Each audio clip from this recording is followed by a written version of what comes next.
Hi friends, இந்த வீடியோவில் வந்து நம்ம என்ன பார்க்க போகிறோம் அப்படின்னு கேட்டிங்கன்னா, இப்போ வந்து நம்மளோட வெங்கட் பிரபுவோட சென்னை 28 படத்தோட 3ஆம் பாகம் வந்து இப்போ வந்து உருவாக போகுது அப்படின்ட்டு வந்து இப்போ வந்து நியூஸ் கிடச்சிருக்குங்க. ஸோ அதை பற்றி அந்த வீடியோ நம்ம டீட்டெயிலாக பேச போகிறோம். இப்போ வந்து தமிழ் சினிமா முன்னணி இயக்குனர் ஒருவர் தான் நம்மளோட வெங்கட் பிரபு. ஸோ இப்போ வந்து அவரோட இயக்கத்தில் லேட்டஸ்ட்டாக வெளிவந்த திரைப்படம் தான் அது கோட். ஸோ இந்த திரைப்படத்தில் நம்ம தளபதி விஜய் நடிச்சிருந்தார். ரொம்ப சூப்பர் நடிச்சிருந்தார் அப்படின்னு சொல்லலாம். இந்த திரைப்படம் பெரிய ஒரு பிளாக் பஸ்டர் ஆச்சு. ஆனால் வந்து நம்மளோட தமிழ் சினிமாவுக்கு வந்து நம்மளோட வெங்கட் பிரபுவை காமிச்ச ஒரு திரைப்படம் அதுதான் சென்னை 28 அப்படின்னு சொல்லலாம். ஸோ அந்த ஒரு திரைப்படத்தின் மூலமாக தமிழ் சினிமாவில் அவர் வந்து ஒரு தவிர்க்க முடியாத இயக்குனராக மாறினார். ஸோ அந்த திரைப்படத்தை வெற்றியை தொடர்ந்து வந்து பார்ட் 2 எடுக்கலாம் அப்படின்ட்டு வந்து கொஞ்சம் வருடத்துக்கு முன்னாடி வந்து பார்ட் 2 திரைப்படம் வந்து சரி நல்ல ஒரு வரவேற்பு பெற்றுச்சு அப்படின்னு சொல்லலாம்.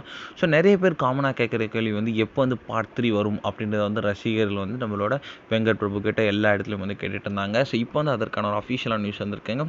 அதாவது சென்னை 28 பார்ட் 1 பார்ட் 2 தொடர்ந்து இப்போ வந்து 3ஆம் பாகத்தை எடுக்கலாம் அப்படின்ற ஒரு ஐடியாவில் வந்து நம்மளோட வெங்கட் பிரபு வந்து இருக்காராம். ஸோ கதையும் எழுத ஸ்டார்ட் பண்ணிட்டாங்க அப்படின்றது இப்போ வந்து நியூஸ் கிடச்சிருக்கு. ஸோ கண்டிப்பாக வந்து ஸோ இன்னும் இந்த ஒரு மாதத்துக்குள்ளே வந்து கண்டிப்பாக ஒரு அதிகாரப்பூர்வமாக அறிவிப்பு வருது அப்படின்ற ஒரு நியூஸ் கிடச்சிருக்கு.